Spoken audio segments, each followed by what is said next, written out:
Halo semua, Menit Cerita di sini. Setiap menit diisi dengan cerita berharga dan penuh makna. Sebelum kita bercerita, tekan like, subscribe, dan aktifkan lonceng notifikasi terlebih dahulu. Mari kita bercerita.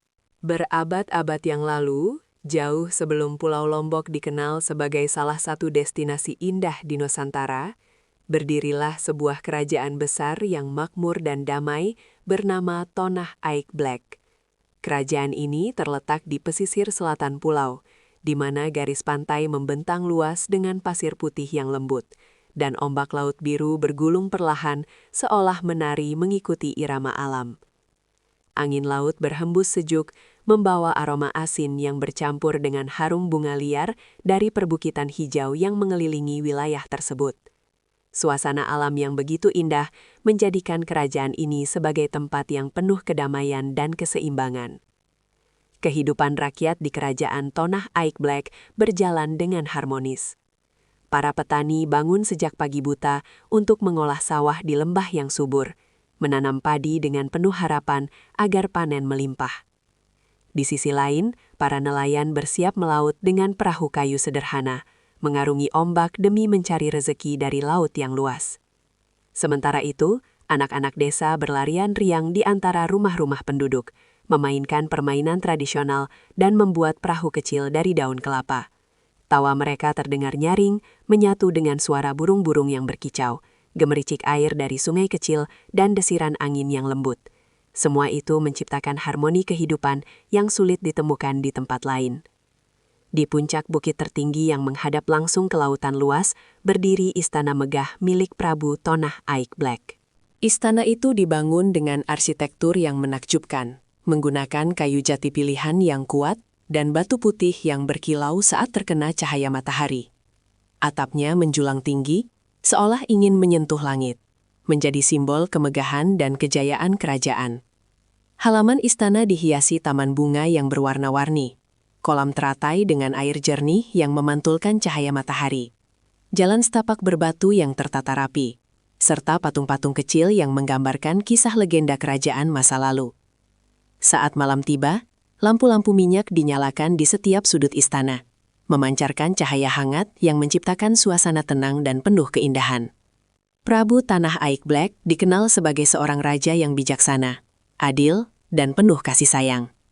Ia tidak hanya memerintah dari singgasananya, tetapi juga sering turun langsung ke desa-desa untuk memastikan bahwa rakyatnya hidup dalam kesejahteraan. Ia mendengarkan keluhan mereka dengan penuh perhatian, membantu menyelesaikan masalah, dan memastikan keadilan ditegakkan tanpa memandang status. Di sampingnya, selalu ada Dewi Seruni, sang permaisuri yang anggun dan berhati lembut. Ia dikenal luas karena senyumnya yang menenangkan dan sikapnya yang penuh empati. Dewi Seruni sering mengunjungi rakyat, mendengarkan cerita mereka, serta memberikan nasihat dengan penuh kasih dan kebijaksanaan.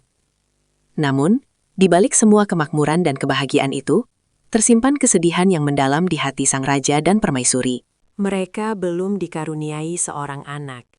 Kerinduan akan kehadiran seorang penerus yang akan melanjutkan kepemimpinan kerajaan, sekaligus menyebarkan kasih sayang kepada rakyat, terus menghantui pikiran mereka.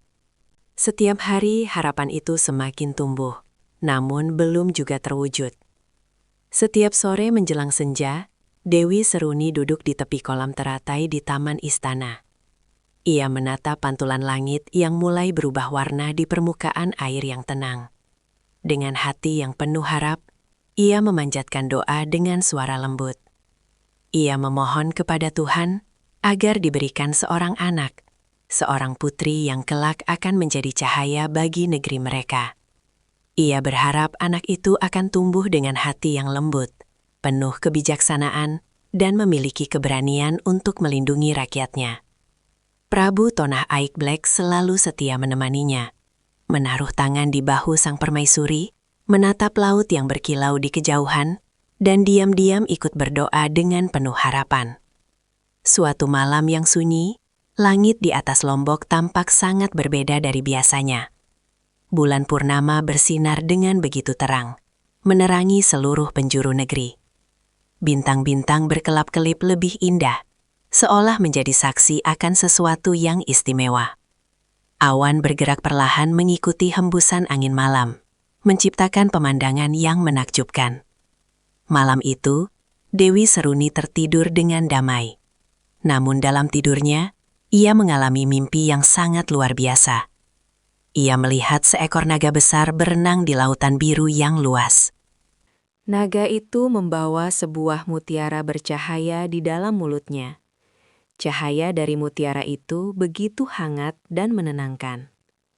Perlahan mutiara tersebut melayang menuju Dewi Seruni dan masuk ke dalam tubuhnya.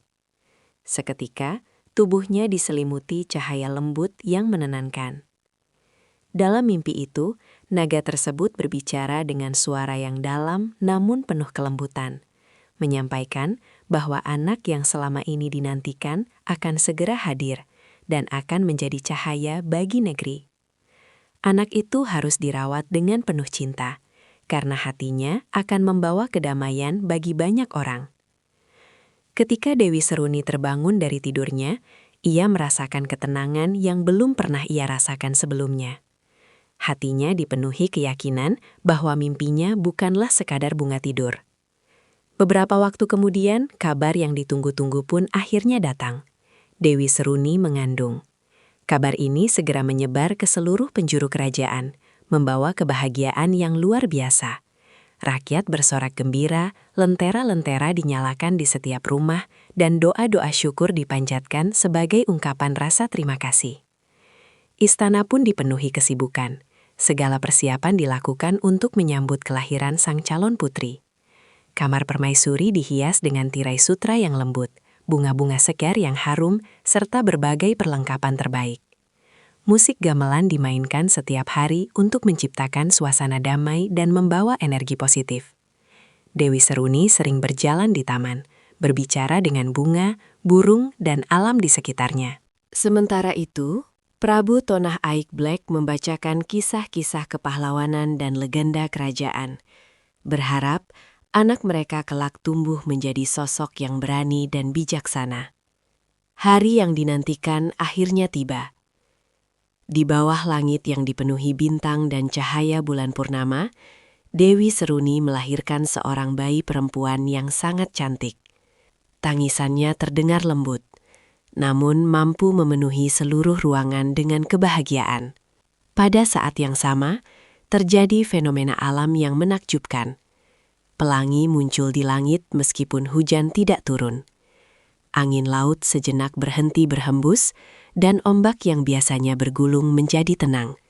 Seolah-olah alam turut merayakan kelahiran sang bayi.